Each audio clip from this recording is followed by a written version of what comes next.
नमस्कार। पिछले हफ्ते इंडियन स्टॉक मार्केट ने एक बहुत ही दिलचस्प पहेली सामने रखी। ऊपर से देखने पर तो लगा कि सब कुछ शांत है, एकदम फ्लैट, लेकिन अंदर ही अंदर एक जबरदस्त तूफान चल रहा था। आज हम इसी दोहरे चेहरे वाले बाजार को समझने की कोशिश करेंगे। तो सबसे बड़ा सवाल यही उठता है कि भाई ये कैसे मुमकिन है कि एक मार्केट बंद तो लगभग वहीं हो जहां से शुरू हुआ था, लेकिन साथ ही उसमें इतनी उथल-पुथल, इतनी बेचैनी भी हो। चलिए आज की इस पड़ताल में इसी सवाल का जवाब ढूंढते हैं। हम इसे 5 आसान हिस्सों में समझेंगे। सबसे पहले देखेंगे कि हफ्ता सपाट क्यों था और अस्थिर क्यों था। फिर सेक्टर्स की बात करेंगे कि कौन ऊपर गया, कौन नीचे। इसके बाद असली ड्रामा जहां हुआ, यानी स्मॉल कैप्स, उसकी कहानी जानेंगे। फिर देखेंगे एक्सपर्ट्स क्या कह रहे हैं और आखिर में ऐसे माहौल में हमारी स्ट्रैटेजी क्या होनी चाहिए। तो चलिए शुरू करते हैं। सबसे पहले ये समझते हैं कि हम इसे फ्लैट वीक क्यों कह रहे हैं।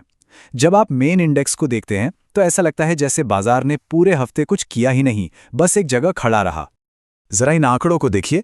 सेंसेक्स सिर्फ 5.89 पॉइंट्स नीचे और निफ्टी 50 तो 11 पॉइंट्स ऊपर, जो कि 0.04% की मामूली सी बढ़त है, मतलब कुछ भी नहीं।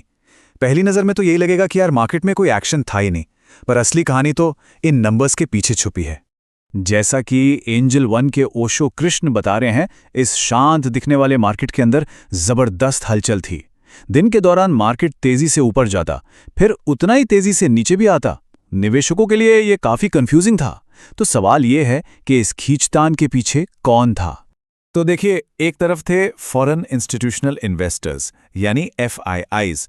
उन्होंने हफ्ते भर में 14,265 करोड़ रुपए की जबरदस्त बिकवाली की। ये मार्केट को नीचे खींचने वाला एक बहुत बड़ा फोर्स था। लेकिन दूसरी तरफ हमारे डोमेस्टिक इंस्टीट्यूशनल इन्वेस्टर्स यानी DIIs डटे हुए थे। उन्होंने FIIs की हर बिकवाली का जवाब खरीदारी से दिया और 16,173 करोड़ रुपए के शेयर्स खरीद डाले। तो ये जो FIIs और DIIs के बीच की जबरदस्त खींचतान थी ना, उसी ने मार्केट को एक जगह पर रोके रखा। एक बेच रहा था, दूसरा खरीद रहा था और नतीजा फ्लैट मार्केट। अच्छा, अब इंडेक्स से थोड़ा और अंदर चलते हैं और सेक्टर्स की बात करते हैं।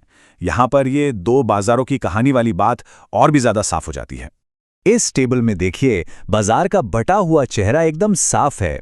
एक तरफ रियलिटी, फार्मा, हेल्थ केयर और ऑटो जैसे सेक्टर्स थे जो 2% तक गिरे, लेकिन दूसरी तरफ PSU बैंक्स और मेटल सेक्टर में 4.5% की शानदार तेजी थी और IT सेक्टर भी 2.5% से ज्यादा ऊपर था।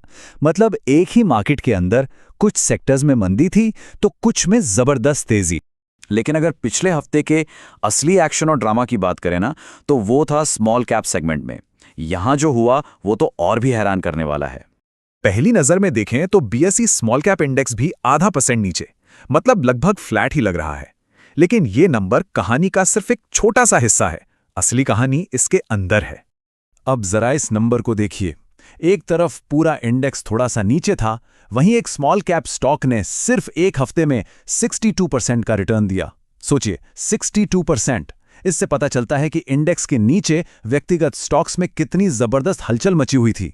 कुछ स्टॉक्स जैसे कि वर्डविज़र्ड इनोवेशंस, JTL इंडस्ट्रीज और IFCI, ये सब रॉकेट बन गए थे। इनमें 15% से लेकर 62% तक का उछाल देखने को मिला।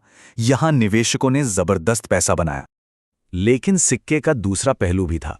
जेनेसिस इंटरनेशनल और नेक्टर लाइफ साइंसेज जैसे स्टॉक्स 10% से 18% तक टूट गए। तो स्मॉल कैप स्पेस में एक ही समय पर कोई बहुत ज्यादा कमा रहा था तो कोई बहुत ज्यादा गमा भी रहा था। ये थी असली वोलेटिलिटी। तो ठीक है, ये तो हुई पिछले हफ्ते की कहानी। अब आगे क्या? आने वाले हफ्ते के लिए मार्केट के एक्सपर्ट्स क्या सोच रहे हैं, चलिए ये जानते हैं। HDFC सिक्योरिटीज के नागराज शेट्टी का कहना है कि निफ्टी के लिए 2 लेवल बहुत जरूरी हैं। ऊपर की तरफ 25,900 का लेवल है। अगर मार्केट इसके ऊपर टिकता है तो और तेजी आ सकती है, और नीचे की तरफ 25,500 का एक मजबूत सपोर्ट है। अगर ये टूटता है तो बिकवाली का प्रेशर बढ़ सकता है। रेलिगेयर ब्रोकिंग के अजित मिश्रा की सलाह बहुत प्रैक्टिकल है। वो कह रहे हैं कि पूरे बाजार में पैसा लगाने की बजाय चुनिंदा स्टॉक्स पर फोकस करना चाहिए।